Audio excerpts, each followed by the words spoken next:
নমস্কাৰ মোৰ শিক্ষাৰ্থীসকল, মই প্ৰণৱে ইউটিউব চেনেল ফৰ এডুকেশ্যনৰ উন্নত বিদ্যালয় তোমালোক সকলোকে স্বাগতম জনাইছোঁ।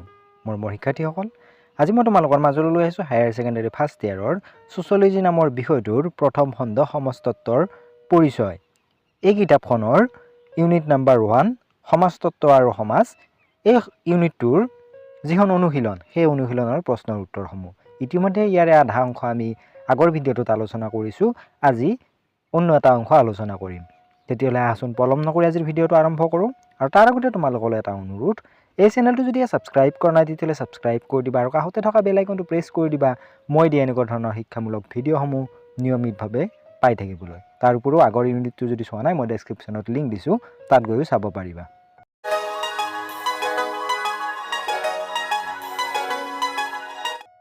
প্ৰশ্ন নম্বৰ 7, সামাজিক অসমতাৰ দুটা কাৰণ উল্লেখ কৰা। সামাজিক অসমতাৰ প্ৰধান দুটা কাৰণ তলত উল্লেখ কৰা হ'ল। প্ৰথমটো হৈছে সম্পদ আৰু সুযোগৰ অসমান বিতৰণ, যেনে ভূমি, শিক্ষা আৰু স্বাস্থ্য। দ্বিতীয়তে সামাজিক গাঁথনিত থকা বৈষম্যমূলক ব্যৱস্থা, যেনে জাতি, শ্ৰেণী, লিংগ ইত্যাদি। প্ৰশ্ন নম্বৰ 8, সমাজতত্বৰ অৰ্থ প্ৰকাশ কৰা। সমাজতত্ব হৈছে মানৱ সমাজৰ বিজ্ঞানসন্মত অধ্যয়ন। সমাজতত্বৰ মূল বিষয় হৈছে সমাজৰ বিভিন্ন দিশসমূহক সামাজিকভাৱে অধ্যয়ন কৰা। মানুহৰ সামাজিক জীৱন, সামাজিক গোট আৰু সমাজ সম্পৰ্কে সমাজতত্ত্বই অধ্যয়ন কৰে। প্ৰশ্ন নম্বৰ 7, সমাজতত্ত্বৰ সংজ্ঞা দিয়া। সমাজতত্ত্বৰ অধ্যয়নৰ ক্ষেত্ৰ সম্পৰ্কে চমুৱাই লিখা। সমাজতত্ত্বৰ জন্মদাতা আগষ্ট কটৰ মতে সমাজতত্ত্বই বিভিন্ন সমাজৰ সামাজিক পদ্ধতিৰ প্ৰকৃতি আৰু বিভিন্ন স্বৰূপ সম্পৰ্কে বৈজ্ঞানিক পদ্ধতিৰে অধ্যয়ন কৰে। তেওঁ নিশ্চিতভাৱে মত প্ৰকাশ কৰিছে যে সামাজিক পদ্ধতি সম্পৰ্কে অধ্যয়নে সমাজতত্ত্বৰ মূল বিষয়। সমাজতত্ত্বৰ অধ্যয়নৰ ক্ষেত্ৰ অতি ব্যাপক।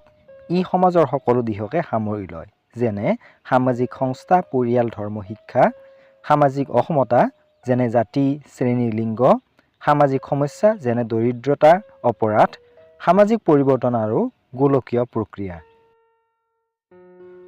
প্ৰশ্ন নম্বৰ 10, সমাজতত্ত্বক বিজ্ঞান হিচাপে ব্যাখ্যা কৰা।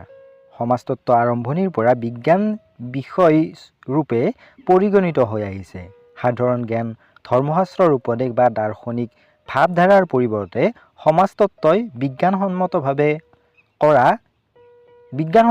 অধ্যয়ন কৰাৰ ক্ষেত্ৰত গুৰুত্ব আৰোপ কৰে। সমাজতত্ত্ববিদসকলে যিকোনো বিষয় সম্পৰ্কে মন্তব্য দিবলৈ যাওঁতে কিছুমান দিশত বিশেষ সতৰ্কতা অৱলম্বন কৰে। বিজ্ঞানৰ ধৰ্ম অনুসৰি সমাজতত্ত্বই যিকোনো সিদ্ধান্ত প্ৰকাশ কৰোঁতে সঠিকভাৱে পৰ্যবেক্ষণ, প্ৰমাণিকাৰী আদিৰ ওপৰত গুৰুত্ব দিয়ে। সমাজতত্ত্বৰ অধ্যয়নৰ দিশৰ পৰা লক্ষ্য কৰিলে বৈজ্ঞানিক বৈশিষ্ট্যবোৰ সমাজতত্ত্বৰ ক্ষেত্ৰত প্ৰতিফলিত হয়। সমাজতত্ত্বই ইয়াৰ অধ্যয়ন প্ৰণালীত পৰ্যবেক্ষণ, বিশ্লেষণ আদি কিছুমান বিশেষ নীতি মানি চলে। গতিকে সমাজতত্ত্বক বিজ্ঞান হিচাপে অভিহিত কৰিব পাৰি। প্ৰশ্ন নম্বৰ 11, সমাজতত্ত্ব আৰু ব্যৱহাৰিক জ্ঞানৰ মাজত থকা দুটা পাৰ্থক্য লিখা। ব্যৱহাৰিক জ্ঞানক সাধাৰণ দৃষ্টিভংগীৰ বিভিন্ন বিশ্লেষণ কৰা হয়। এনে জ্ঞানক প্ৰাকৃতিক বা ব্যক্তিভিত্তিক বিশ্লেষণ বুলি ক'ব পৰা যায়। কিছুমান ঘটনাক আমি ব্যৱহাৰিকভাৱে লাভ কৰা জ্ঞানৰ আধাৰত দিব পাৰোঁ বা ই হৈছে স্বাভাৱিক বিশ্লেষণ।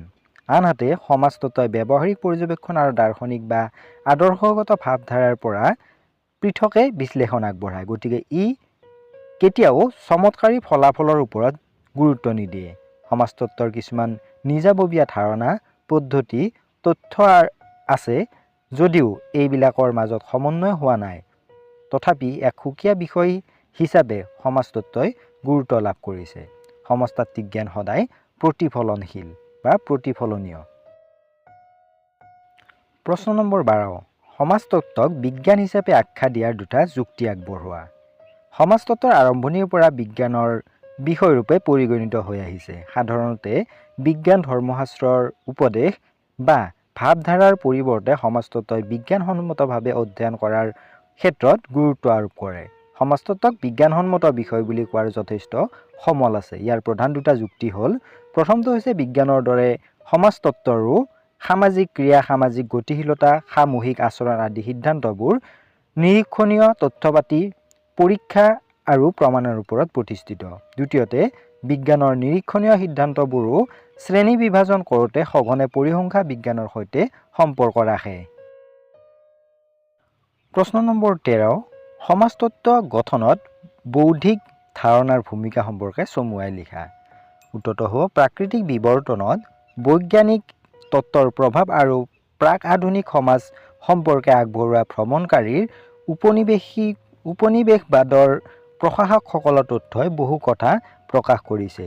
এইবিলাক তথ্যৰ লগতে সমাজতত্ত্ববিদ আৰু সামাজিক নৃতত্ত্ববিদসকলে সমাজখনক বিভিন্ন ভাগত ভাগ কৰিবলৈ বিচাৰিছিল। তেওঁলোকে সামাজিক উন্নয়নৰ স্তৰবিলাক পৰ্যবেক্ষণ কৰিছিল। এইবিলাকৰ তথ্যৰ লগতে সমাজতত্ত্ববিদ আৰু সামাজিক নৃতত্ত্ববিদসকলে ঊনবিংশ শতিকাৰ প্ৰাৰম্ভিক কালৰ পৰাই সামাজিক উন্নয়ন গঢ়ি তুলিছিল। এইসকল সমাজতত্ত্ববিদে কিছুমান ভিত্তিত বিভিন্ন প্ৰকাৰৰ সামাজিক শ্ৰেণী বিভাগ কৰিছিল। উদাহৰণস্বৰূপে প্ৰাক আধুনিক সমাজখন চিকাৰ আৰু খাদ্য গ্ৰহণকাৰী সমাজ, চহা বা ভেড়া পালন কৰা আৰু কৃষক সমাজ আৰু অনা ঔদ্যোগিক সভ্যতাৰ সমাজ। আনহাতে আধুনিক সমাজ হৈছে উদ্যোগিক সমাজ। পশ্চিমীয়া সমাজখনক স্বাভাৱিকভাৱে উন্নত আৰু সুসভ্য সমাজ, অনা পশ্চিমীয়া সমাজৰ ক্ষেত্ৰত প্ৰায়ে বৰ্বৰ আৰু কম উন্নত হিচাপে চোৱা হয়। ভাৰতবৰ্ষই সমাজতত্ত্বই ব্ৰিটিছ উপনিৱেশিক সময়ৰ ইতিহাস তথা ইয়াৰ লগত জড়িত বৌদ্ধিক আদৰ্শগত ভাৱধাৰা সংস্পৃষ্ট হৈ থকা দেখা যায়। আন এক গুৰুত্বপূৰ্ণ দিশ হ'ল ডাৰউইনৰ তত্ত্ব।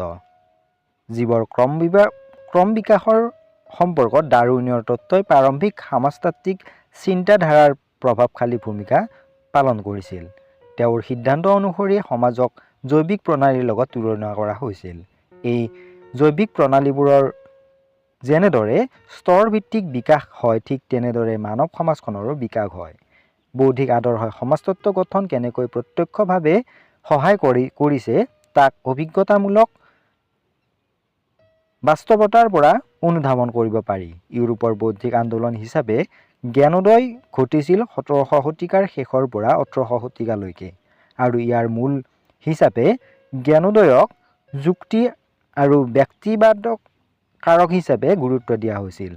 এই সময়ছোৱাত বৈজ্ঞানিক জ্ঞানৰ ব্যাপক অগ্ৰগতি হৈছিল আৰু প্ৰাকৃতিক বিজ্ঞানৰ পদ্ধতিবোৰক মানৱ সমাজৰ অধ্যয়নত ব্যৱহাৰ হৈছিল। উদাহৰণস্বৰূপে দৰিদ্ৰতাৰ দৰে ঘটনাবোৰক এটা সময়লৈ স্বাভাৱিক ঘটনা হিচাপে বিবেচনা কৰিছিল। এই ঘটনাবোৰক পৰৱৰ্তী সময়লৈ সামাজিক সমস্যা ৰূপে গণ্য কৰা হৈছিল আৰু মানুহৰ অজ্ঞতা, শোষণ আদিৰ কাৰক হিচাপে বিবেচনা কৰিছিল। দৰিদ্ৰতাক সামাজিক জৰীপৰ জৰিয়তে অধ্যয়ন আৰু সংশোধন কৰিব পৰা যায়। আধুনিক যুগৰ প্ৰাৰম্ভিক সময়ছোৱাৰ চিন্তাবিদসকলে জ্ঞানৰ প্ৰগতিৰ দ্বাৰা সকলো সামাজিক ব্যাধিক সমাধান কৰিব পৰা যায়। উদাহৰণস্বৰূপে সমাজতত্ত্বৰ পিতৃপুৰুষ ফ্ৰান্সৰ পণ্ডিত আগস্কটে বিশ্বাস কৰিছিল যে সমাজতত্ত্বই মানৱ কল্যাণত অভূতপূৰ্ব বৰঙণি আগবঢ়াব পাৰে।